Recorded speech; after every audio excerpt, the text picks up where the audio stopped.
Daniel Marissène, bonjour. Bonjour.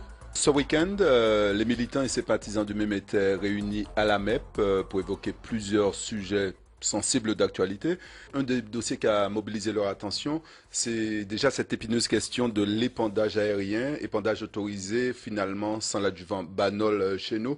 Comment se positionne la base du MIM par rapport à ça? En tout cas, ils sont très indignés, et en particulier de l'attitude d'un certain nombre de responsables politiques de ce pays qui tient un langage ambigu et sur lequel d'ailleurs le gouvernement, aussi bien celui qui est là que celui d'avant, s'appuie pour dire ah, ils ont le feu vert, par exemple, du conseil régional, donc on peut y aller. Ça, c'est le premier point qui indigne beaucoup nos militants et nos sympathisants, mais également traumatisés par le chlordécone qui fait tant de ravages, qui impacte une série de professions. Nous n'arrivons pas à comprendre comment le gouvernement peut autoriser des choses qui sont interdites en Europe, sans avoir fait une enquête sanitaire, une enquête épidémiologique. Par exemple, sur le chlordécone, c'est encore des dérogations qui avaient fait qu'on avait poursuivi l'épandage de ce produit dans les bananeraies, mais il n'y a pas eu jusqu'à présent d'enquête épidémiologique médicale sur les effets sur la santé même des ouvriers agricoles. Mais on continue déjà à faire cela. En tout cas, la position qui est sortie de nos réunions, c'est que tant qu'on n'interdira pas effectivement l'épandage de ces produits toxiques par voie aérienne, le lobby bananier ne cherchera pas de solution alternative de manière efficace. Parmi ces militants indignés, il y a des agriculteurs. Ah si.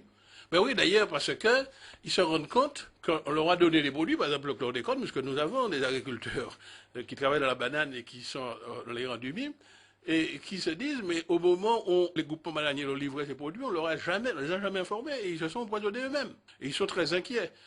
Ils réclament une analyse sur leurs propres organes, organismes, et sur ceux qui vivent alentour. Alors, il y a la grosse interrogation sanitaire, mais il y a aussi des interrogations économiques et sociales. La loi de régulation économique avec tous ces amendements, certains portés par le MIM, est-ce que cela satisfait vos militants?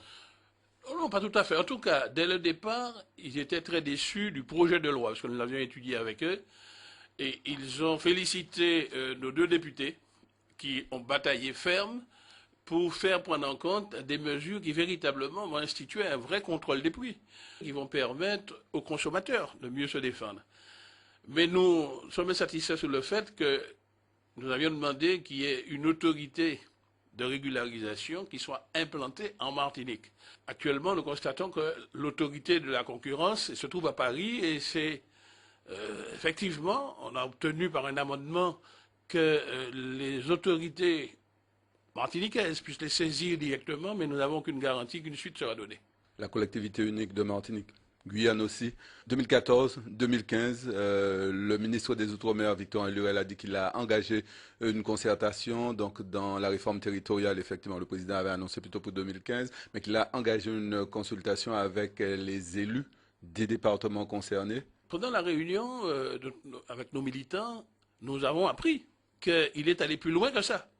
Puisque lors d'une réunion d'une commission commune au Parlement, entre la commission des lois et la commission du développement économique, nos parlementaires nous disent que devant ces commissions, le ministre des dernières colonies a annoncé que le gouvernement a déjà décidé que ce sera en 2015, alors que la loi qui a été votée en juillet 2011 disait clairement que c'est en 2014 qu'il y aura cette collectivité. Donc nous sentons qu'il... Dernièrement, il a quand même parlé de consultation. Oui. Mais c'est justement, c'est devant les protestations faites en particulier par le député Marie-Jeanne au sein de cette commission, qu'il a dit, bon, il va lancer une consultation.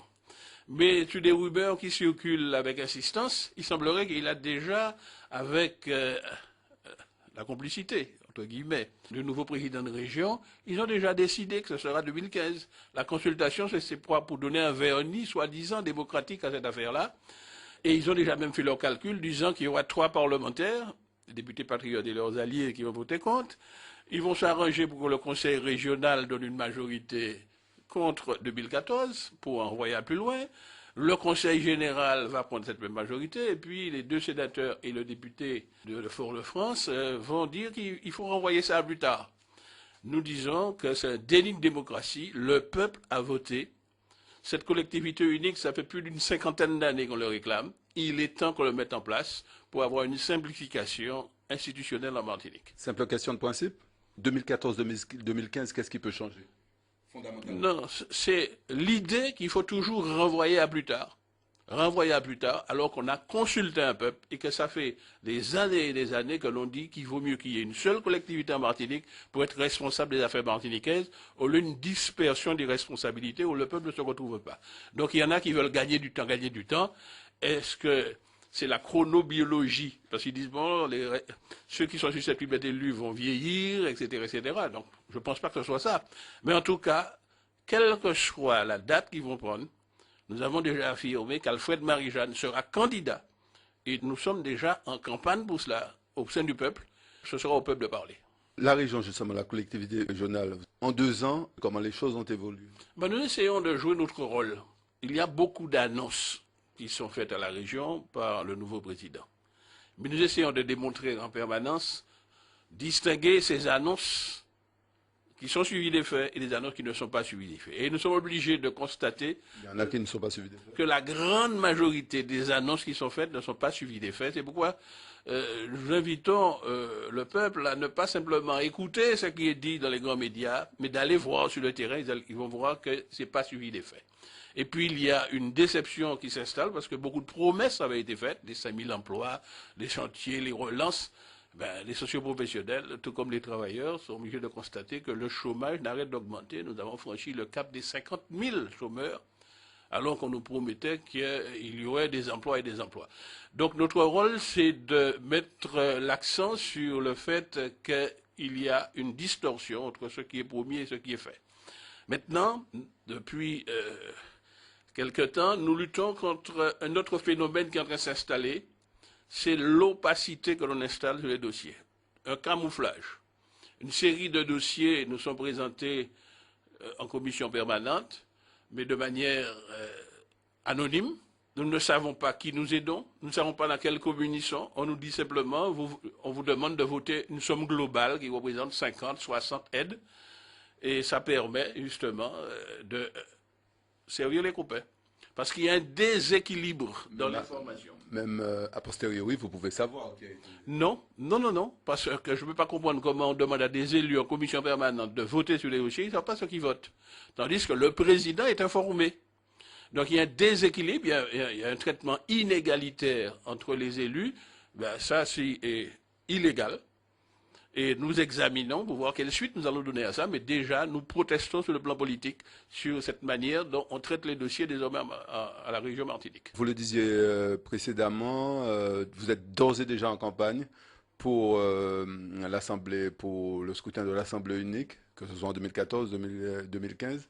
Les municipales, là aussi, d'ores et déjà en campagne. Fort du succès aux dernières législatives, vous pensez avoir des éléments prêts à porter les couleurs du MIM un peu partout, voire partout en Martinique? Vous savez, le MIM, c'est une organisation de militants.